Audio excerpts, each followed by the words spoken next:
kumpul sajawataka bandaro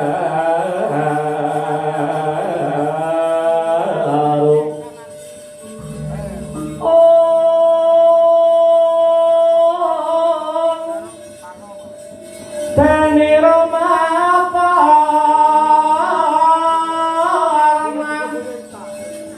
omong dwaja miwang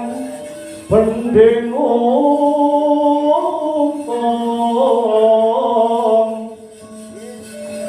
Arisang Arjuna Bate kami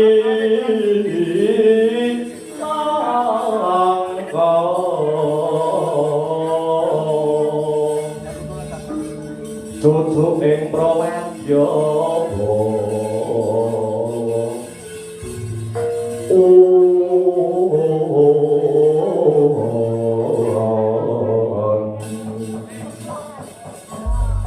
Wisang gendhi lan kowe Antasena anggonku ngenteni kowe sakloron bebasan kaya ngenteni sileming palka gabus kumambanging watu item malang-melang kaya ninggal jabang kang isih abang ana pinggire balumbang kepiye ngger Wisang gendhi lan kowe Antasena anggonmu duweni ancas anggone kowe bocah loro duweni niat nak yenake perjanjian kang wis kaweca nalika 3 wulan kepungkur Wisang gendhi lan kowe Antasena kira-kira Wa Prabu Duryudana sida balekke separone negara Ngastina marang pepunden para Pandhawa apa ora Yayi iya kepiye Yayi yen mo Duryudana sida balekke separone negara Ngastina marang pepunden Pandhawa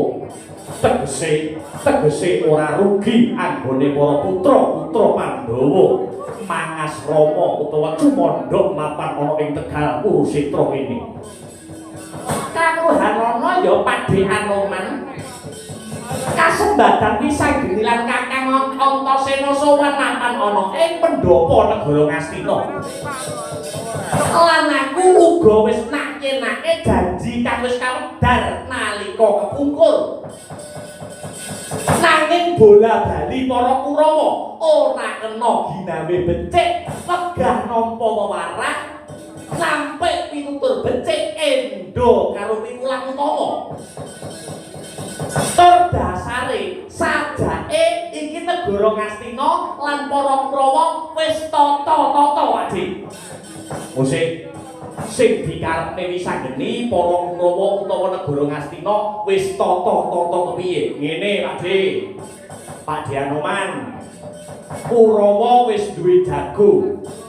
kanggo srana nranggulangi kridane para putra Pandhawa jago mau kasarira wujude Brahmana sing peparape begawan manik-maninten saka pertapan ngatas angin ana setinggil Brahmana mau manomane nantang marang Wisang gendhi lan Antasena kepara wani gelar giri swayembara aja meneh kok separuh seperapat utawa sapratelon negara Ngastina bakal dikukuhi dening wong-wong negara Ngastina kena njaluk separone negara Ngastina watone bisa ngilangi nyawane Brahmana kang dadi piyambele wong Ngastina sing peparape begawan manik-maninten kuwi mau.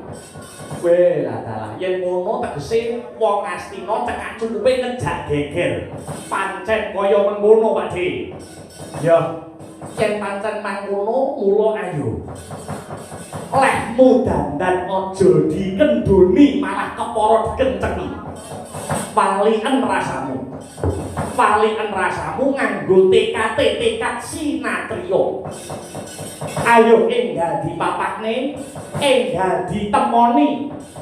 putra-putra Pandhawa kudu pilih tanding jroning jurit wis ayo aja ninggal ngati-ati ya Pakde Anoman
Satyana yaksa gung takrama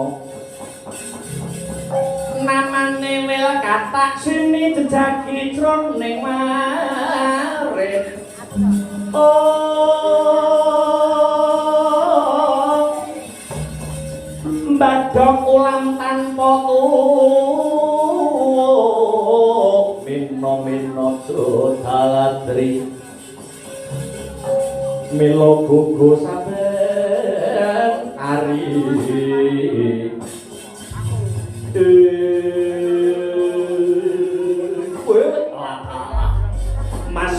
Mas miber panomku pating kalepyur durung suwe anggon kulumaku saka negara Kargo bentar kepapak ana wanara kusika seta ngadang marang lakuku ngaku yen kowe bisa tata jalma manungsa sapa sing dadaranmu Pendhita Guri saka Kendhali Sada ya pertapan Kundalini Anoman sing dadi peparapku Anoman Senggana ya Rama Dayawati bali takon iki ana prajurit segelar sepapan payunge megar kaya jambur barat tumbake anyerang kaya jati angarap sapa sing dadi cecunduk ing laku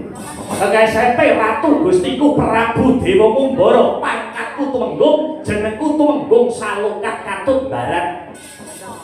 tumenggung Salokat Katut Barat pancen bener sumedya lakumu arep menyang endi aku goleki menungsa loro sing jenenge Bambang Wisageni karo Antasena yen wis ketemu takon nyembah lamaran lak babate gulune apa dosa kang sarta kalumputane Wisageni kang sarta Antasena dosane digendhong lupute diindit Wisageni kang sarta Antasena wani mandhegani peranaan para Pandhawa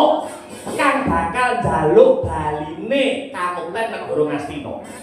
ana paribasan sedumuk bathuk senyari bumi kowe aja melu-melu celeng boloten kebolatengen karepmu piye iki perkarane para Pandhawa karo Kurawa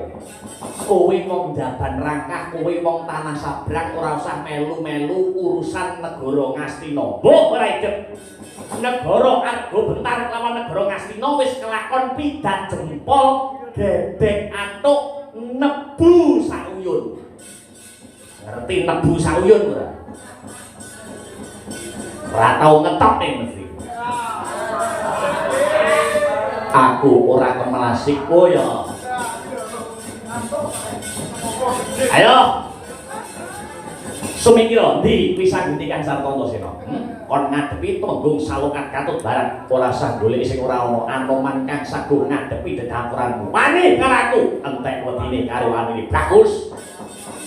Gede cilik dur mundhek kumat kapitul buntute ulo tampane dikejrot manuk branjangan tengkang kandling-lingku jumengleng sudukanku yen pancen kuwi pendhita sekti tanpa wajib tego tanpa meguru wateken aji coba mantramu tumpang so kebiada kamu melang sakti kamu rondo bojomu wae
Sunyo Pratombo Indu Iya Ampun leri kumampang